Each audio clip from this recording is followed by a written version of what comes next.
business. Sorry. And then I Two, maybe three times.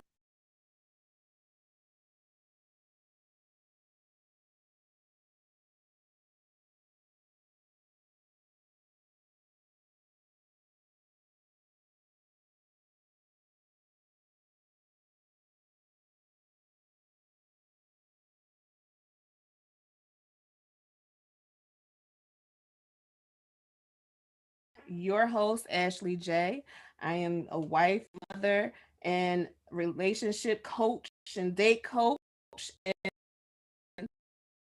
So I come to you this wonderful show, but a show that I don't know. You guys let me know.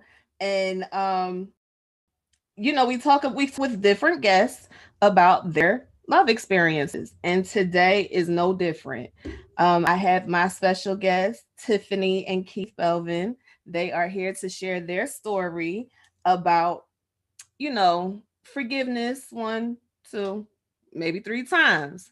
Okay, so let's hear the story. I met Keith through the master class that I took in the group that I'm part of, MAPS Masterclass, and that's how I met Keith. And today is my first time meeting Tiffany. So, how are you guys doing?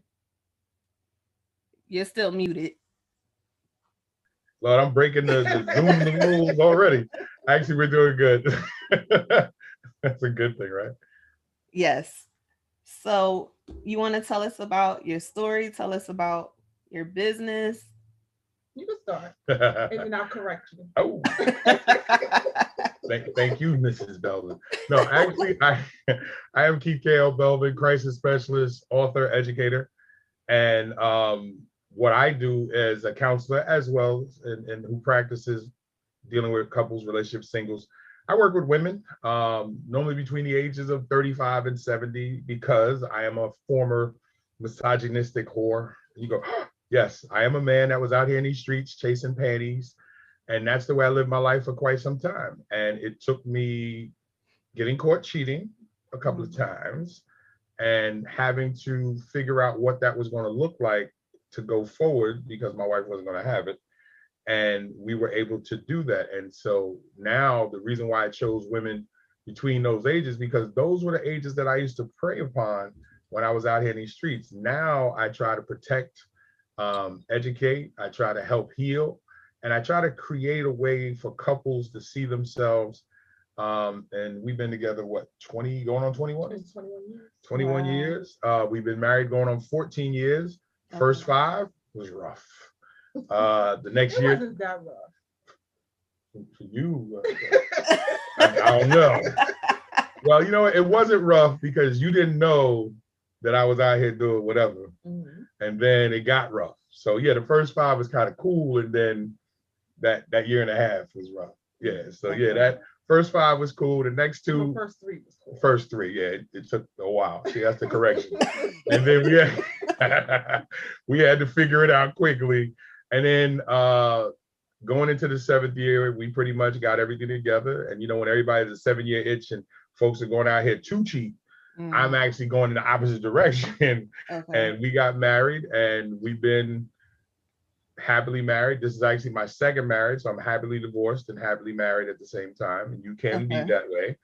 And we are the father and mother of a beautiful 7-year-old, but I am also the father of 6 other children. And so this would be stepmoms, but she doesn't accept that title. Term. What do you like? I haven't even thought about it with the kids because I refer to the kids as my children. Okay. I understand that they have their individual mothers. And they would have, but and have had. In my own family, I have my biological father, but then I also have my father who raised me. I don't refer to him as my stepfather because he was a part of my life since I was 3.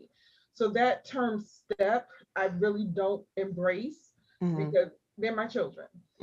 Plus, you had said I have 2 fathers anyway. And you have to clear that up because you say I have 2 daddies. They go, really? And they try to be nice. Okay. She's like, no, it's not that. I have my biological father and I have the father that raised me. But when you say I got 2 daddies, they go. But yeah, so we acted out in our relationship a lot of the things that we saw acted out to the positive. A lot of the things that we saw coming up in dysfunctional homes, myself coming from a dysfunctional family, my wife coming from a dysfunctional family, we just found that it was just easy to try to be different to a degree. And that's how we got here. And yeah, we had to go through a lot to get to the point. But once we decided marriage was where we were going to go, we had to put all that behind us. And that's also why pre-COVID, we would go out and speak to different, well, we've been invited a lot of places to speak, simply because couples want to know, one, how was I able to change? Two, they didn't look at her and go, how'd you get him to change? Three, it's like, y'all seem so happy with each other. How did y'all get there? And so we share that with folks. And now post-COVID, one of the things that we're working on is an actual cohort to teach people what marriage can look like, how cool marriage can really be. And it's actually called Making Marriage Cool Again. And we put it on the burner for so long. We had actually created it 10, 11 years ago. Oh, wow. Yeah, 10, 11 years ago. But we never acted on it simply because we were always stretched out in a lot of different things. I've written 5 books. We own a publishing company, and my wife does the typesetting for all the books. She edits college papers, and we just didn't focus on that. But now, where we are now, it is something that, because I'm counseling and I went back to school to get my second master's degree, which I would not have. It wasn't for, actually, I wouldn't have either master's degree. I was about to correct you about that. I got it. Just, they're back there on the wall. Yes, you can see them. So I say all the time, our master's degrees, even though my name is on them. But just in case if she try to leave, the degree stay home. So what happens is, because what it is that what makes us a great team is that I think. No. What? You see, I corrected my. I got it. Can I get this? I just seen him look pretty. Can I get this? I do a lot of the things that I think, but my wife will correct how I think, because a lot of times, because I'm moving at such a fast pace, I will write a paper based on what's in here. Okay. My wife then has to ungarble it to go, that's not master's level. Please do. I have to share. Hold on a second. Share what? When Keith was working on his first master's degree. Oh, no. It was around when we first started dating. And he was feeling some trepidation because he had turned in his first assignment and he didn't do so well. Yeah, we were 3 years in. It was, yeah. We weren't I started school in 2003. Really? Yeah, 3 years. Okay. So I said, well, send it to me. Let me look at it. And because my mom was also studying for her master's degree in education at the same time he was. Okay. So I was helping her, and I said, well, send me your paper. And I was teaching. Yeah, they both were teaching. So I said, send me your paper. Let me look at it. So he sent it to me, and I looked at it, and I said, this is not what you handed it to the professor, no, right? You said you didn't send this to the professor, right? You said this is the draft, right? You didn't send this. And I'm sitting there. I was like, yes, I sent it in, and yes, he graded it, and he killed it. She said, Keith. So I said to him, don't ever send another paper without me looking at it. Yes. And he received A's from then on. Yes, every other paper. Actually, the professor actually said, you might want to consider tutoring, or grad school is not for you. And I was like, I'm teaching. I was teacher of the year. What? I really was. I was the PTA teacher of the year. But okay. My wife is like, she's like, you cannot write the way you talk. And she's like, it's all over the place. So then she cleaned it up from there. I trusted her. But this is where men are stupid. And I will say that. Any men watching, I apologize, fellas, but you know we're stupid. When I went back, so that was 03 to 05. I graduated 4.0. I didn't get anything less than an A in every class. Okay. So that was 05. I went back to grad school in 2016. First 2 classes, I called myself because I'd already got a 4.0 with the other degree. I don't need my wife. Got this. I know what it is. So I'm struggling. And I am just doing horribly. I was just sitting there like, are you going to ask me what paper? I said, no, I don't need your help. I'm good. I got this. And I was like, she ain't say nothing. Now, at the end of the second class, I got 2 C's. And in grad school, anybody that knows, and actually, 2 C's, you're on your way about the program because it's all B's or nothing. Yeah. So I got a letter from the professor, and and he was like, your papers have some good ideas, but you're just all over the place. I would advise you to get somebody to help you write. I was like, so it was like, I turned to the wife and she was looking like, yes. And I was like, honey, I need your help. And from there, I never got a bad grade on the paperwork. And then what we realized from them, because my wife is already working on other people's papers, we started to make that a service that we offered on our publishing website if people needed work. And so my wife has actually worked on doctorate papers, other people's graduate work, and she has not gotten a bad review, or not one paper that you have worked on has gotten less than an A that I know of. And so one of the things that I laugh at is when people say about, the degrees of the alphabet behind your name, as I say it, it's one thing to have it, but there's a lot of people who do not have that alphabet who are as incredible as anything. Now, I do get on my wife because she does have this gifted ability to arrange words that she should have written books by now, but that's her own. The books are here. They just, I can't get them on paper. Yeah, and so Ashley will understand what I'm about to say. My wife is a high turtle. Okay. Which means if you've ever taken a DIST exam, guys, my wife is a high thinker, above the chart. And I am a high I, which means I am a high people person. I don't know if you can tell that. But we balance each other out because we balance that out. But the problem is the go-getter part, the lion part, we both kind of, in private, my lion is great. But sometimes I get like I do. My wife in public, she's just going graph. She does it, but she ain't some working to get her to understand that it's not good enough in here if other people can't experience it, because then you don't get the help anymore. And we're actually withholding God's gift when we do that. So that is something that we talk about that now we're in the process of doing, and why we're going back to like the cohort that I was talking about. And what I mentioned is the cohort is designed, it's actually in 3 phases that we're putting the ideas together, but we're taking our time with this one simply because we want to do it right. One of the cohorts is with my wife, where she's going to explain what that looks like in trying to restore yourself when you've been hurt because of someone like me. Then my cohort is what that looks like when trying to get through, trying to transform from being the cheater, being the whore, being whatever you were, to being somebody who wants to be somebody's husband. And then to make a marriage cool again is the actual way we show you the steps that make marriage cool for us. Now, there's tons of marriage courses out there, but what they don't have is us. Right. Because when we tell you, don't play hide the booty, you won't find that. No. And nobody knows. I defy you to go get the book right now and show me where it say, don't play hide the booty. You'd be like, what? What kind of course is this? Married folks know exactly what I'm talking about, because I will prove to you it's in the Bible, because the Bible says, don't let the sun rest with discord. And it also says, don't defile the marital bed. Right. So married couples, women and men, will get mad, but you get none. Yeah. No, you don't hide the booty. You don't know. You don't now. I'm not going to make love to my spouse because I'm angry. Work out whatever's wrong. I can't even imagine that. I'm just saying. Wish you would just put the booty around. Yeah. We ain't talking about it. Anyway, it's hard for you to keep up with an old man like me anyway. So I'm just saying. Ron Isley, yeah, I got you, Ron. But anyway, I'm saying, you see, she ain't comment though. Check it now, y'all. And I'm the older one. She's almost 10 years younger, so I got to stay on my game. She can leave me tomorrow, so I got to stay ahead. Yeah. So y'all understand. Anyway, we're gonna keep it G.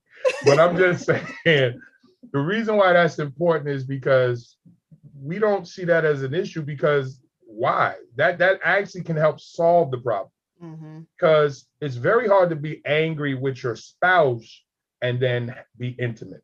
Right. So a lot of that, you'll probably want to work out before you're intimate, because it won't feel the right way, which is when you look at it, the way the Bible actually tells you to play it out anyway. And just little things. And there's always the things that are standard in any marriage course or book is communication, but it's just ways that we express it, as well as you get to see us in what we do. Because the one thing that my wife and I have learned, and why it took us a long time to get here, we understand our roles. Like you see, I am the people person, so yeah, I do a lot more to chirping. But my wife, I didn't say you weren't. I said I'm more of. Listen, listening is a quality skill. Tiffany, you about to get your time to shine. Don't worry. So, but no, you see, my husband talks a lot. it's all right because she'll put me in my that's place. actually what attracted me to him is his conversation and the ability to hold a conversation about different topics. And I tell people all the time, my husband can command an audience in a bathroom stall. And except I didn't know how to just do it with one woman. It was this. All of y'all, come on over here. All 30 hop out of the way. No. But it was sad. That was true though. No, but so yeah, my wife rocks out. And actually, I know what my wife is. So a lot of times I will push her forward. She actually likes playing the background. Sometimes people go, he do all the talking. It's because I already know she doesn't mind that. She actually likes me to be out front. But when she speaks, it's poignant. It's something to it. That's the thinker part.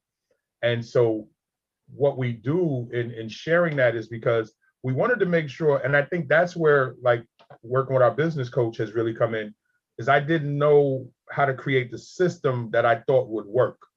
So in coming through MAPS, and I originally started MAPS and then moving to the other business community, now that I see how the system can work, I now have a blueprint that the two of us can sit down and say, okay, how will we do this? How will we work this? And how will we present it? And the biggest thing is, how do we then manage it? Because now when you've asked people to come and you've helped them or uncovered problems, how do you now help them with those problems? Well, that's where I come in as the counselor. And as a Christian counselor, it's something that I've always wanted to do because I believe that the church is dropping the ball. Yes, we have Christian counseling. Yes, we have Christian services. But I don't think people are being as real as they should be. So folks can't feel as comfortable giving up their real dirt. Yeah, people will stand up and go, I've had some indiscretions with my wife. Okay. But you ain't gonna talk about how you peeping Sister Jackson and Sister Teresa and how you struggle with that with your wife sitting right next to you. And gonna talk about that because most people aren't comfortable hearing it. Right. It's not that they don't want to share, it's that they don't share because they know they're going to be judged, which church should be the last place. So it then filters, say they go up to the altar, they get their blessing, and then they take the burden right back. Yep. That's true. Would you agree? I agree. Okay, just check. So Tiffany, let's take a beat for a second. Tiffany, tell us how you were able to forgive more than once and heal. Okay. Prayer. So the interesting thing about it is we were together about 3 years before I found out the first time. Okay. And I found out nearly by accident. And I say it was divine intervention. So the Lord told on is, I tell people us being together, I believe, was divine intervention because when we first met in college, I was 19, you were coming back to school. Yeah, I was 28. I just returned. And he was helping the girls basketball team, the women's basketball team. And I actually had 2 friends on the team. And I would come watch them play. And that's how we met. We went on our first date. And again, conversation is what attracted me to him. And somewhere the date went well, but somewhere along the line, I just got this feeling. And I asked him, are you married? I didn't ask him, did he have a girlfriend? I said, are you married? He didn't have a ring on or anything. And he, as cocky as he was, said, yeah, I'm married. But things not working out. He's going through something. Okay. And at that point, I started to avoid him on campus. Okay. Started coming to the gym. It was 5 years later that we started dating. So, and even then, I asked him. Now you just glossed over. Yes. A very big part. What's the big part? Was the night that we reconnected. Yes, I'm sorry.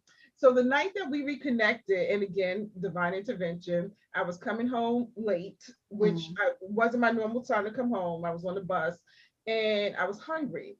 So the store, the Chinese restaurant, was a good distance away from where I live, and I had left my credit card at home. And I didn't want to go home and come back. So I'm digging in my bag, looking for Okay. change in order to go to the Chinese restaurant. At that time, what chicken wings and French fries was $2. That's it. I literally In New York, by the way. I don't want anybody going to China. Okay. Yeah, in the hood. Okay. In the hood, $2 gets your meal. Upper I'm just saying. There you go. hot sauce. So It is right there. I was able to dig in my bag and get it was exactly $2 in change in the bottom of my bag. So Wow. out of the bus, went to the Chinese restaurant, got my food. Now I'm walking towards the house and I hear, "Why are you looking so mean?" And I rolled my eyes. I didn't even look in the direction, rolled my eyes and kept walking. And I hear, "Oh, I know you." I said, "Who is this sorry person with these tired lines?" And it was him. I'm saying the Barry White was in effect. The Barry White was like, man, sorry, line. I was being nice. So it was funny. He offered to drive me home. So we talked for a while outside the house. And I asked him, "Are you still married?" And then at this point, he was no longer with his wife. I came back home, yeah, he look had at my moved with grandmother. his parents. Mhm. And I Which said, was right down the block. Actually, was five like blocks away. yeah, We it was lived like 5 blocks away wow. from each other. Wow. And he gave me his number and he said, "I know you're gonna wait like the average woman 3 days in order to call me, but here you go. I'm not gonna ask you for your number." So he also gave me his email address. I went in the house, I logged on. Take note, fellas. Take notes. Take notes. I don't need you to call me. Here's my contact when you're ready. And this is back when they were still referring to it as the World Wide Web. Okay. So that's how long it was. And went on my email, sent him an email with my number and said, "I'm not the average woman." That's true. And we've been together ever since. Wow. So of course. And that night, see, I had to let my wife tell the story. Anyway, no, that night, actually, we find out later, my wife had prayed to God, "Please send me somebody who loves me." And I had prayed, because I was coming from the track at the time, and I was actually heading to the store. I had prayed that night, "Lord, just send me somebody who understands me. I'm not even shooting for love. I already messed up with my marriage." I had asked for somebody to understand me. She had asked for somebody who loves her. And then in hindsight, when Tiff says she believes it was divine intervention, yes, because those were the two things that held us down from that point going forward with a lot of the things that we faced, whether pre-marriage and then after being married, just little things that we've had to deal with our daughter or just with our business. And that understanding and that love was needed, and it actually held things together. So it was very important. So the first 3 years was perfect. If I couldn't complain, he was a perfect gentleman. He did the cutest things sometimes, from making homemade cards to making me my favorite dinner. And just so just take care home. I was just saying, take care home. So to find out that he cheated, it was very hurtful. And how'd you find out? That was divine intervention again. It was completely by accident. I woke up in the middle of the night and I was checking my emails and someone sent me a joke that I said, "Oh, this is funny. Let me send it to Kitty." So I forwarded it, and then a pop-up came up with the subject of the joke that I had just sent. And I said, "Did I just send a joke to myself?" Because sometimes you quickly click on something. Yeah. And I clicked on the pop-up and it was his email. So being nosy, not in the sense that I was really looking for something that I thought I was going to find something. Nosy and say I wasn't trying to find something. That's an oxymoron. I wasn't. I know what you mean. Thank you. See? I guess it's a woman thing. Okay. All right. And came across a very suspect email. And at that point, I read a little bit more emails between them. And I said, "Wow, he's cheating on me." And when I tell you, it was the scariest thing for me because I never knew that you could have no feelings, like no emotions about something. And I'm sitting there like, okay, feel something. Are you going to lose your mind? Feel something. And I didn't. And it's funny because I laid next to him the entire clock rang. And he usually drives me to the station. He goes to work because his job was up the street from the train station. Yeah, the school that I was teaching at. And just as we were getting to the train station, You gonna learn to stop letting out the good parts. Tell her what you did. what? Oh, I forgot that part. Sorry. Now, when y'all hear this part, y'all gonna be like, "How you forget that?" Watch. So you laid all night, got up in the morning, and what happened in the morning? The alarm clock rang. I got up in the morning. What happened? Yes, and I made good love to my husband.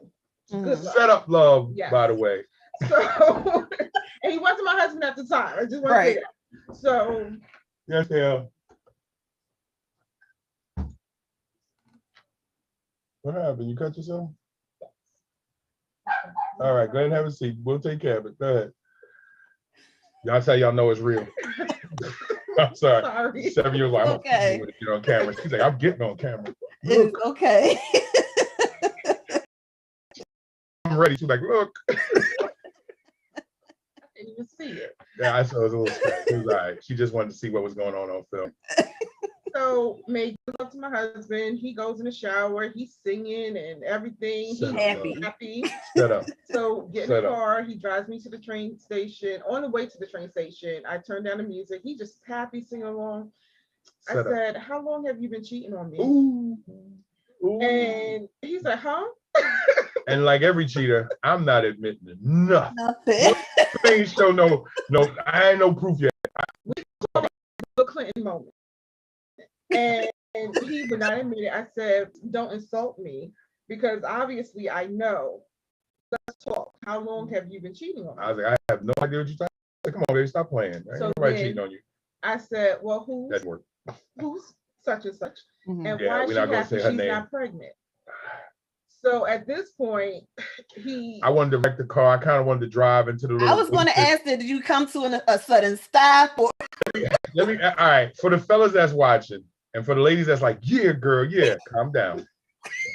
Yes, it is a yeah, girl moment. Because I was like, inside, you're like, oh, damn. When somebody has the name of the person, see, up until it was why you cheating on me, I'm thinking, she don't really know who. So I don't know which one. So I'm like, I'm not saying nothing. But when she said, why this person and why are they not pregnant? I'm thinking, she saw that email? But I'm a smooth criminal. I'm like, what? So you thought. I thought, thank you. I was like, that's just a friend. I went out like a sucker. Because at that point I had no mental, there was no mental gymnastics that I could play. There was nothing in the bag. It was empty. And the only thing I thought of, if I just kill us right now, they'll never know. Like, yeah, it was like spades. I'm done. She got all the spades. I ain't got nothing.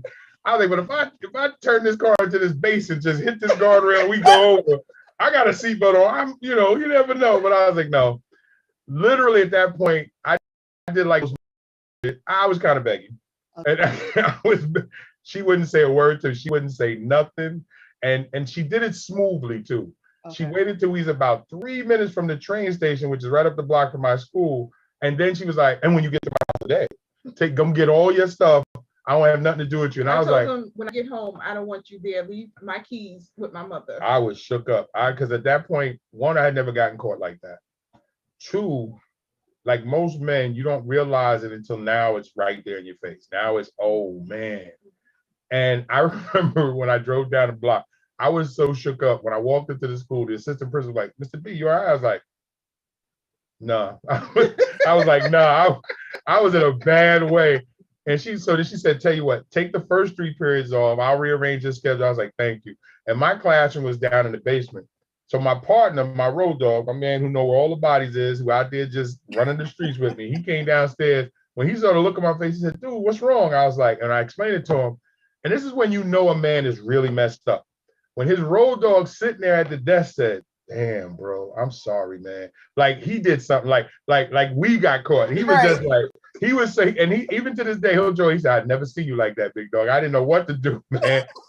and you would think that would be enough, but honestly, no. And one of the things that I explain to a lot of the men and women when I'm working with women is, because you catch them, because y'all see, and he seems different because of the fear of losing. or the fear of what his life is going to be like without you, because he Mhm. didn't think that far, because most men don't when they're cheating. They don't, and it's not about you, Mm-mm. woman. And It's actually my not. wife can tell you because All the time, because too often as women, and I've seen that from young, very young, growing up family members, we make it about us. Yeah. The woman who is being cheated on, she makes it about her. Well, what did I do wrong? I have done better? The woman who is the mistress makes it about her. Oh, he likes me better. Mm-hmm. I'm doing better for him. It's not about either one of you. It's about him. Right. Put the accountability on him and take it away from yourself.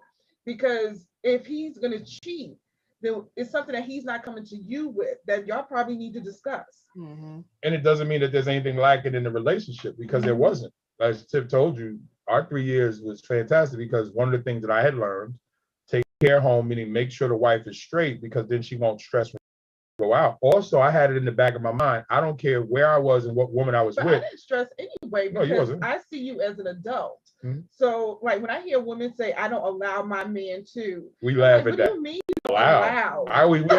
We say that all the time. Allow, like you say, your wife let you. Let me. I'm a Right. grown Your husband let man. you. But Right. it is what it is that it's such that I was taught take care of home, because then if the wife doesn't check on you, it makes it easier to cheat. So I was already groomed to cheat, because I didn't have any men around me. I grew up in a house full of women. And so I got to hear every side, from the nasty aunt to whatever. Okay. And because, and I put it in my book, From Gigolo to Jesus, I talk about the fact that I started my sexual thing at age 12. Okay. And by age 14 or 15, I was with a woman 40, and she invited her girlfriend who's 50. And what that does, what a lot of men don't talk about, that I do when I counsel, when I'm out, is that molestation of the mind. You didn't hurt my body. Actually, I had fun, and the women had fun, because I'm a young man that is going to do what they ask me to do. The molestation of the mind is because now you've armed a 15-year-old boy with information he's not supposed to have from grown women. You've now left 15, 16, 17-year-old women defenseless against him. What Mm-hmm. can they do? If I know how to please a 40 and 50-year-old woman, and that's what it was. She went and got her girlfriend and said, show up. He seems to really, okay. Now, when I'm with little girls, what are they going to do? So now I'm messing up little girls' mind, because the men in the street are saying, protect them, love them, take care of them, is like, yo, bro, do what you can do, get with as many as you want. Well, that starts to become your model. That starts to become the thing. So you don't know how to function in a relationship. And also, coming from a dysfunctional family, I never seen an actual good relationship work. So then where was I supposed to get that knowledge from? And the very last time is the critical time, because now I'm in a state of free fall over those years, because it wasn't about her. It was about me not dealing with me and trying to keep a healthy relationship at home while still trying to be this dude out in the streets. And now when Tiff and I talk, she would say, I seen that you were going through something, but whatever it was, you needed to go through it, because I couldn't fix it and I wasn't going to try. That's another thing I would out there. Don't try to fix a man. And men, don't try to fix a woman. Be parling, yes, but Mm-hmm. you can't fix anybody. And actually, I'm sure you know, you can't fix anybody until one, they want to get fixed. Already. Two, they're willing to accept the healing that's going to come. You don't go to the doctor's office and say, I'm sick, and then tell the doctor how to heal you. You tell the doctor you're sick, and then you get out of his way and let him do what they do. Right. That last time, all the things that was troubling me were all internal. I had the master's degree. I had the brand new Jeep. I have the gorgeous wife at home. I'm teaching, and I'm an outstanding educator. And I'm not saying that in a vain way. I am. I can teach anybody anytime, and I love to teach. Mm-hmm. Loved. I'm happy retired. So why am I so unhappy? Because I never dealt with things internally. Mm-hmm. Because most men weren't taught how. Most women weren't taught how to go in there, get the pain, and not absorb it. They're taught most of the time, go in, get that pain, hold on to it. So you got women dying from pains that's not even theirs, Yep. because a lot of their mothers and grandmothers taught them that. Don't knock on the moms and grandmothers, because I love mine and pray I wish I could have them both back. The pain is supposed to be brought out, not transferred, brought out and then dealt with and then squashed and gone. Mm-hmm. Now the two of you can heal. You can't heal if I take the pain from me and I give it to you. Right. It didn't go anywhere. So now pain and I'm around like, and now I'm wondering why she the way. No, it doesn't work. So that last time I got caught cheating the third time, I snuck and read Tiff's diary, and it said, I love Keith to death, but I can't keep doing this. I'm done. I can't. And that was the day I remember sitting on the edge of the bed. I done pushed a good woman to a bad place. And I realized, and just something inside me, and again, for you guys that are not connected to the faith, you might want to just say, do I really want to hear this right now? Because we got to go to church. Okay. The Holy Spirit at that time really convicted me because it was like, what are you doing? And that fight that you have internally doesn't start there. You've been having that fight for a minute. And anybody watching this that tell me they haven't, you're lying. Because anytime that you're troubled between something that you know you're doing wrong and you're hurting someone that you really care about and they don't know, you call it guilt, but it's really the Holy Spirit going, so how long are you going to keep doing him dirty? How long are you going to keep doing her dirty? And many of us tell somebody who's as nasty as we are because we want them to hold some of that burden, because holding it ourselves, we probably drink ourselves under the table. Right. And she went to the beach, and she likes to go to the beach, and I ain't going because I don't like American beaches. Give me the Caribbean and anywhere else I'll go, but dirty American beaches, I'm not going. But I knew that when she came back, it was over. I knew. I could just tell where we were in the relationship. I could tell how we was inside the house. I'm staying up all night on the computer. She's pretty much going to bed without talking to me. And I knew we had really reached that point. I knew that the candle was pretty much done. So when she got there, I said, I'm going to save her some trouble. I had already said, I'm going to go. I could always come and get my stuff because I had already been through this with my ex-wife. When I got to the door, that same voice said to me, if you leave now, you ain't never going to find another woman like that. And I sat there and I thought about it. And I turned around and said, I don't want to go. And the way our bedroom was situated, she could see from our bed, and she was right where like door was. I'm like, so you just gonna watch me leave? No. Get out. So I turned and said, I don't want to go. And she's like, I don't want you to go. And I came back and I sat down. She said, but we can't keep this like this. And then she said something I never heard a woman say to me, and I guess some men can attest for themselves. She was like, you need to let me know what's going on in here so I can help you. And I was like, you don't want to know what goes on inside my head. It's crazy. I'm crazy sometimes. She said, no. How am I to protect if you don't let me in? She's asking to handle the pain or whatever's going on inside, but she wasn't asking to pull it into herself. She was asking me to put it out so we can deal with it. And then she hit me with one of the smoothest and coldest lines in the book. It's either going to be me and God or the horse in the street. Make your choice. No, think about it. No, make your choice. And I was sitting there like, the fact that I was even debating this should tell you something wrong with me. and that was the night, that I realized that if I'm going to be this, and if we're going to do this, but that was the night the change started. I'm sitting there like, I didn't say that night, hey, imagine everything was happy. No, that was the night I chose a different path. And many of us that are on whatever path we're on keep going back and forth. We'll go down one path, come back to the same crossroad, go down another. That was the night I knew that if I'm going to go in this direction, I can't go back in that direction any longer. And it took us a year and a half. That was early 06. And then by August of 07 is when we got married. And we put all that behind us. And there's been no going back to it. There's been no nothing. And it has been bliss. It is what God intended. It's been some rough time. We know when we've had a couple years here and there that was, and not with us.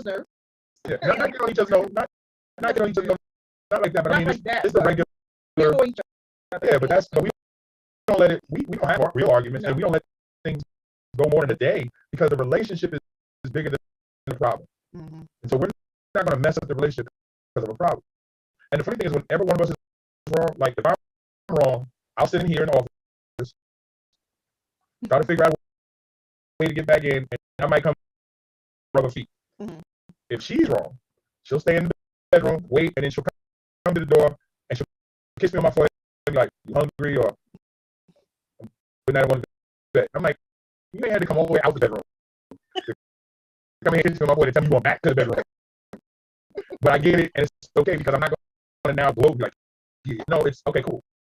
And that's I'm sorry. And at that point, the intimacy comes. But that's actually how it's supposed to be. And so that's what we do. And that's what keeps us strong and solid. Yeah, that's good. You guys said some good things, and a couple things that you said really aligns with what I teach. You know, I taught at one time, I think it was sometime in last summer, I was talking about cheating, and I kind of touched on, you know, it's something with them, and you know, I almost got cussed out. They were not very receptive to what I was saying, but it was something that needed to be said because not everybody talks about that.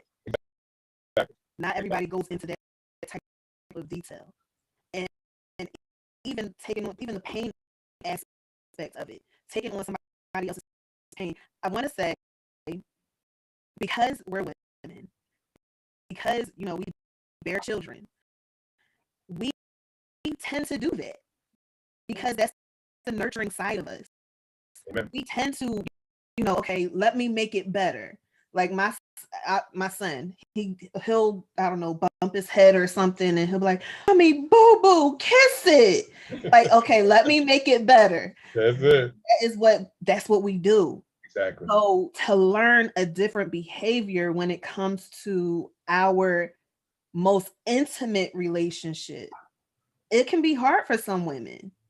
It's something that a lot of us don't know how to do. We don't know how to let go of his pain. You want to help him, you want to take care of it, but you can't hold on to it. Amen. And that was something that I struggled with in the beginning of my relationship with my husband.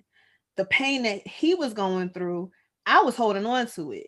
And it made me dislike a certain person. It made me, you know, it just fed into the already not so good opinion that I had of this person.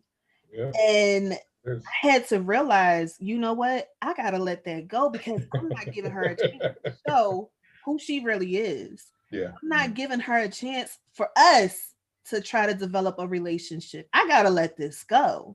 Amen. Yeah. And I held on to that up until maybe 3 years ago.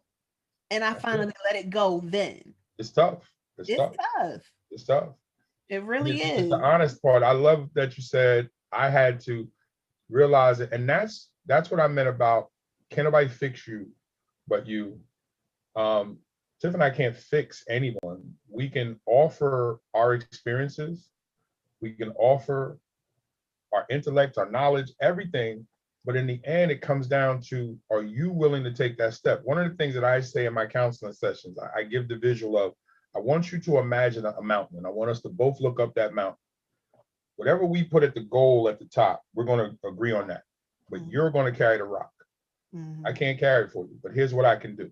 I can travel with you as you travel this mountain with this rock. Now I can step in with these big shoulders and hold it. Sometimes you got to run to the bathroom, get something to eat, but when you come back, you get it back. But here's the guarantee, and I don't make many guarantees. I can guarantee that as you go up that mountain, that rock gets smaller. And that's it. Everything else is going to come down to you. Now, if you go backwards, that rock grows bigger. And I'll still be there, but it's still going to be on you.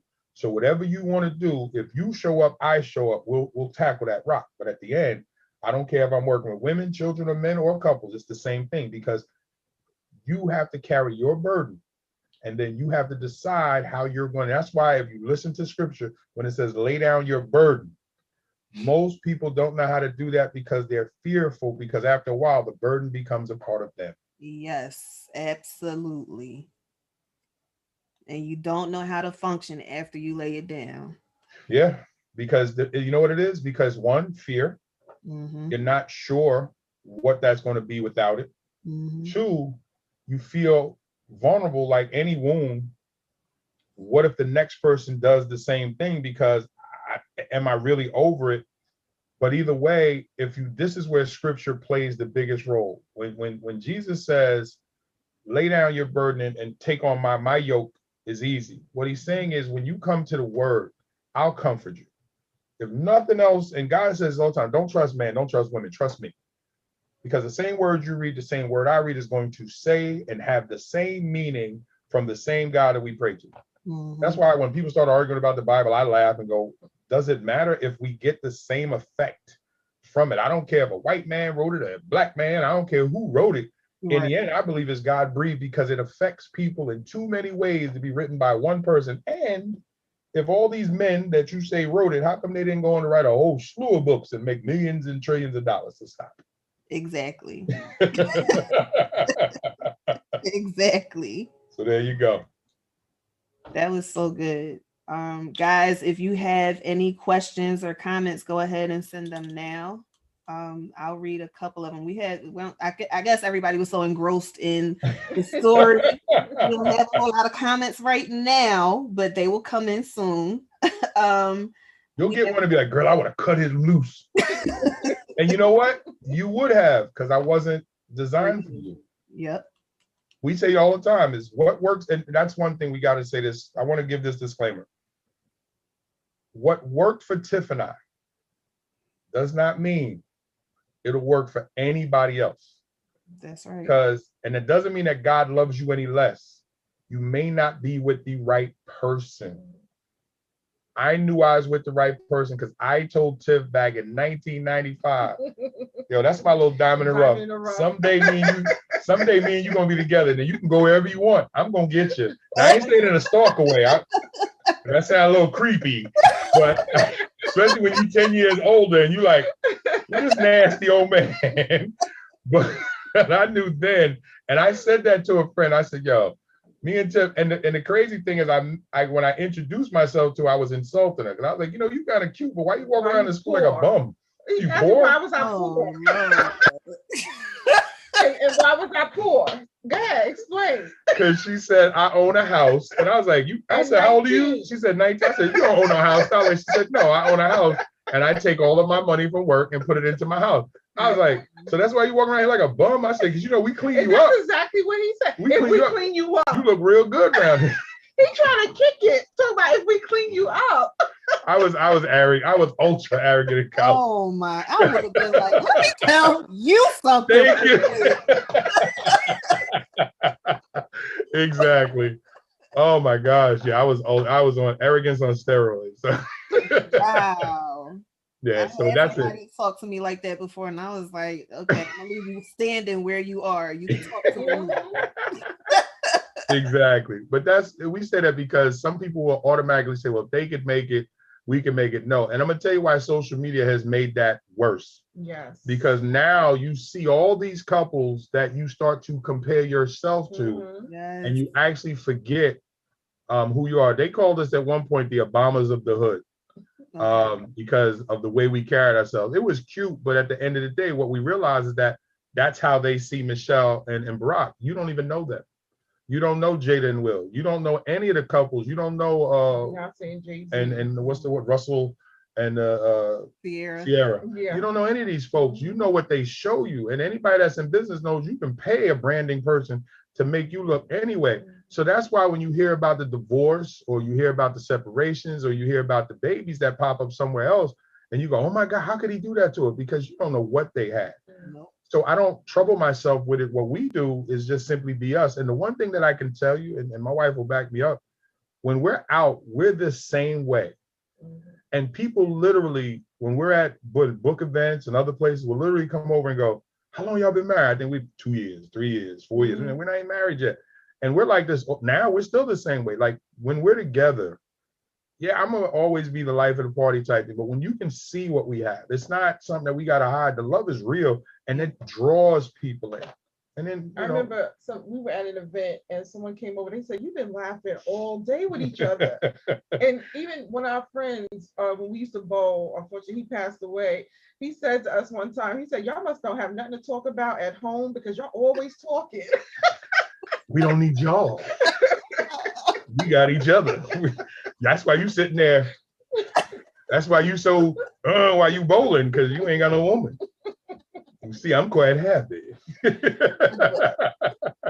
No, but that is, it's funny because what I realized, we do everything together. We bowl together, we travel together. And before we had our daughter, we was on the road all the time. And of course, the last 7 years, it's been about her. And even when all three of us go out, you know, it's all about the three of us. My daughter has not spent, she's only been babysat overnight in 2 different people's homes, my aunt and my wife's friend. That's it. We don't even trust our daughter, no, because there's just, you may not even understand her passion about herself. Because I've heard people say, well, she talks too much. Have you met her dad? Right. And then she's like, well, she's so intelligent. And here's the thing with Black folks, which aggravates me. An intelligent Black child will say, why are you acting that way? Or you're acting too good. Or why? You should be excited that a child of color speaks with such fervor and command of the language. First of all, her dad is an educated man, and so is her mother. So you would not say that about a child that does not look like her. But the minute that a child of color speaks with a use of the language upon her age level, instead of celebrate that, you almost go, mind your place. Well, that's the problem with a lot of us, is that place is so low that you're not used to somebody who comes who refuses to be there. We know better than anybody else, and we don't try to be. We're as hood, and we don't complain about nothing.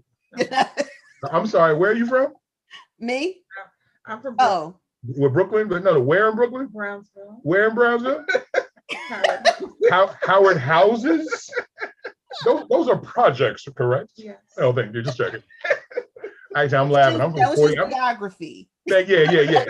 Actually, that's true, because Tiff, you would never know Tiff lived in a project. It was like, what kind of project chick are you? And actually, I'm from 40 projects in South Jamaica, Queens, and you would never think that we're like 2 project kids. But it's like my mother was kind of like her mother in this aspect. The project is where we live. Project is not how we think. And my mother didn't have the education. My grandmother didn't have the education, but what they wanted was for me to have it. So they pushed and pushed. I was the first to get the degree. And that was the first, the associate's degree, then the bachelor's degree, then the master's degree, then the second one. So I'm the first of any of my immediate family to have those things, because that's what my mother and grandmother wanted. And a lot of folks, that was my anchor when teaching. Kids, I'm from the hood. Listen, go in these streets and ask about me. Even my son sometimes would run into folks and go, Dad, how you know you got like all these criminals? Don't worry about that. But it is what it is, because yes, I was out on these streets, but what I learned was how to code switch. How to, when I'm in the streets, I'm one way, and when I'm somewhere else, you know, it's what it is. Now that I'm married, that's the reason why we came with the name Making Marriage Cool Again. Marriage is the coolest position you could be in. Not only is it a fantastic business deal, if you can get it, it changes both of you. It does. Even the way you think. When you and your husband are really lockstep, we'll joke about it. Get out of my head. Like I get ready to say something, my wife will finish it.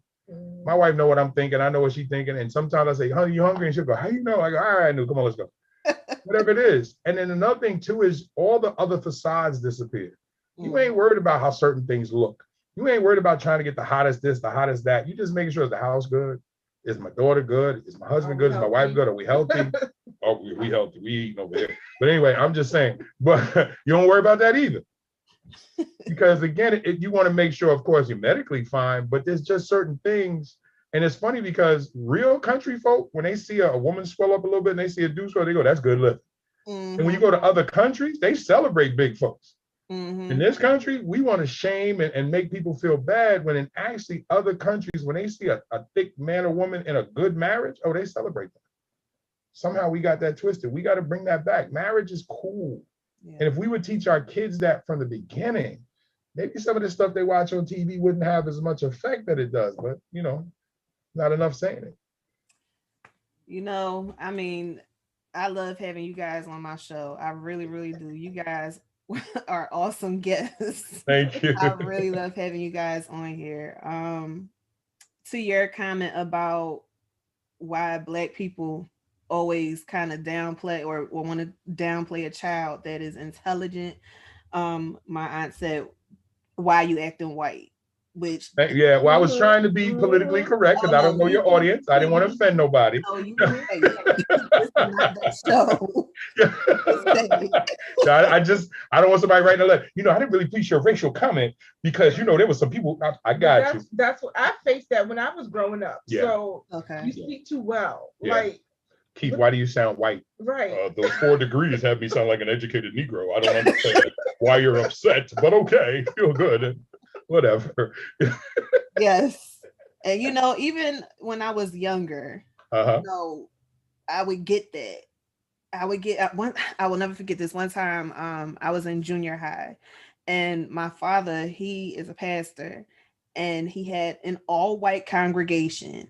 So in one summer, I stayed with him, and then I came back home to my all black neighborhood, Uh-huh. and apparently some of the whiteness rubbed off on me, The and E's and I your was R's? told, You actually pronounce you talk like white people. Why do you sound like that? The way you pronounce it, I'm like, what? I had no idea. So I was like, I need to correct this. I need to change. But Yeah. I could have just remained the way I was, Yeah. not There's nothing wrong knowing, with it. that was ignorance. And it was an And you can adult still that be told me. pro-black too. People don't get that also. You're still pro-black. You still Right. want for your people just because of the language. It's still there. Yes. Yes. And that came from an adult, matter of fact. Yeah, it normally does Yeah. because they're so stuck in the way that they think. Yeah. The first time that I was addressed like that, it came from a teacher, Mm-hmm. believe it Yeah. or not. Mm-hmm. Yeah. So It was a teacher. My educator, yeah, listen, my people, that's why I was hated in the classroom. Like, why are you always playing so much? Do you see my kids swinging from the chandeliers acting stupid? Do you see my kids not wanting to come to my class? You see them running down the hallway to get to my classroom. You see that, right? You also see that the discipline is well in place in my classroom. Why? Because I know how to speak to them. You don't. See, I can go back there and tell one of my kids, stop acting stupid, I'll punch you in the face. And he's not running and saying, Mr. B threatened him. You know what he's going to do? He's going to straighten up because he knows I'm not going to punch him in the face, but he knows exactly what I mean. There is a language that comes from understanding each other that may not be a language that anybody else understands. And just because you are a teacher doesn't mean you are a teacher. And I say it all the time. Yes. I'm a real teacher. I am that teacher that's in Ephesians when we talk about the fivefold ministry. I am a real teacher. I was built to do this. There's some people that just have a degree, so it's a job. I do this for real. God blessed me to do this. Yes. I agree. Thank you. Looking kind of good though. We might have to end this interview. I'm just saying. No. So I have a couple more comments came in. We have my husband said marriage is cool. Yes, that's what I'm talking about. Because he said he didn't cheat. No, you did not cheat on me. But what I was talking about was the situations that you were going through when we first got together, when I first moved here, and when you first got together. What you were carrying, I picked up, and then it turned into, well, you need to get it together. So that's what I'm talking about, honey. Yeah, to clean that up. He said, I don't know nobody watching this thing, and I just be like, hold on a second. I don't want to get a phone call now. How could you? Yeah. I'm with you, hubby. I clean that up. I'm with that. We got that. You guys were great. You guys were Thank you. Yes. Thank you. So, and my husband also said, instead of, when you were saying hide the booty, he said, instead play hide and go get it. I see what somebody was doing back in them informative years. Hide and go get it was the game. Don't get it twisted. If you don't know, you don't know. Hide and go get it was the game. See, that might be copywritten. That's why we had to come up with our own unique term. Because I don't want somebody going, I copyrighted that back in 1960. No, we good. No, so we good. But hide and go get it was a real game. And if y'all ain't from the hood and don't understand, you don't understand. Oh my Lord, he talks about it all the time. Well, not all the time. There you go. Okay. So I want to thank you guys for coming on and sharing your story with us. I mean, you were awesome. And I would love to have you guys on here again. And I think my audience would like to see you guys again also. And I want to make a couple announcements. I didn't make them in the beginning, but I hope you guys share this episode. You like it, comment, you subscribe to the channel. Also go to my website, it's ashleyj.com, so that you can get your show merchandise. This is actually the shirt I got on right now. It's Ashley J shirt, but it's Ashley J's presents the Love Experience show. So go get your products, your apparel, and wear it the next time we have an episode. Also, October 8th through the 10th, 2021, I am having a couples getaway here in Atlanta, Georgia. And I would love for you guys all to come and attend. If you're a couple, this is for you. The theme this year is commitment. So I need you guys to sign up, and I think I have the link in the description. If I don't, I will put it in the description for you. Please sign up for the couples getaway. It's going to be a great time. I'm just letting y'all know. We're going to have fun, and there's going to be a lot of good things you're going to learn about. Okay. So, if you would like to be a guest on It's Ashley J's The Love Experience Show, please let me know. Put a comment in the comment section or send me an email, DM, however, I answer to it all. So let me know that you would like to be part of the Love Experience Show. And I only got one question left. What is your love experience? I will chat with you guys next week. All right, we're